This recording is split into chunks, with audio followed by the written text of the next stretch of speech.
Hi students, welcome to Karthikes academy. ఇది ఒక చాలా ఇంపార్టెంట్ వీడియో అండి. So Andhra Pradesh public service commission exams యొక్క షెడ్యూల్ని అయితే విడుదల చేయడం జరిగింది. సో ఇప్పుడు మనం చూసేటువంటి వెబ్ నోట్లో కొన్ని ఎగ్జామ్స్ యొక్క డేట్స్ అయితే మెన్షన్ చేయడం జరిగింది. ఇప్పుడు మనం ఇది డైరెక్ట్గా ఏపీఎస్సీ వెబ్సైట్లోకి వెళ్తున్నాము. ఈ వెబ్సైట్లో లేటెస్ట్ అనౌన్స్మెంట్ మనం చూసినట్లయితే web note for written examination published on so and so date కనిపిస్తుంది. మీరు దాన్ని ఒకసారి క్లిక్ చేయండి. సో క్లిక్ చేయగానే మనకి ఈ విధమైనటువంటి ఏపీఎస్సీ వెబ్సైట్ అయితే ఓపెన్ అవుతుంది. దాంట్లోంచి పీడిఎఫ్ డాక్యుమెంట్ మనకు కనిపిస్తుంది. ఒకసారి మనం చూద్దాం. So Andhra Pradesh public service commission the scheduled of written examination computer based test for the post of assistant librarians in doctor NTR university of health sciences and assistant environmental engineers in AP pollution control board and analyst grade 2 in AP pollution control board. ఒకసారి మనం చూసినట్లయితే ఇవి names of the post అండి. It is here by inform that the return examinations for the following 4 category notification చూద్దాం.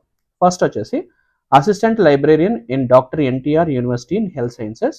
So paper 1 general studies and mental ability 25th March 2025లో జరుగుతుంది. ఇక paper 2 library science వచ్చేసి మనకి 24 మార్చ్ 2025 ఫోర్నూన్ అయితే జరుగుతుంది. ఒకసారి డేట్ చెక్ చేసుకోండి. ఇది వాళ్ళు మెన్షన్ చేసినటువంటి డేట్స్ ఒకసారి చూడండి. సో అలాగే assistant environmental engineer in AP pollution control board. So 25th morning ఒక పేపర్ ఉంటుంది, సో మధ్యాహ్నం ఒక పేపర్ ఉంటుంది. Analyst grade 2 in AP pollution control board again 25th March 2025లో 9:30 AM to 12 PM ఒక పేపర్ ఉంటుంది. సో తర్వాత మనకి 26th సెకండ్ పేపర్ 2 అనేది మనకు కనిపిస్తుంది.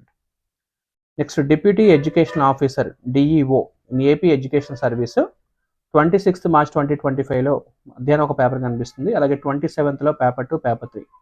సో ఈ విధంగా మనకి ఏపీఎస్ నుంచి 2025లో జరగబోయేటువంటి ఎగ్జామ్స్ యొక్క లేటెస్ట్ అప్డేట్స్ అయితే రావడం జరిగింది. సో విద్యార్థులందరూ కూడా ఎవరైతే ఎగ్జామినేషన్స్కి అటెండ్ అవుతున్నారో ఓన్లీ గవర్నమెంట్ వెబ్సైట్లో ప్రచురించినటువంటి ఇన్ఫర్మేషన్ మాత్రమే ప్రామాణికంగా తీసుకొని మీరు ఎగ్జామ్స్కి ప్రిపేర్ అవ్వాలి. And wish you all the best. Thank you very much.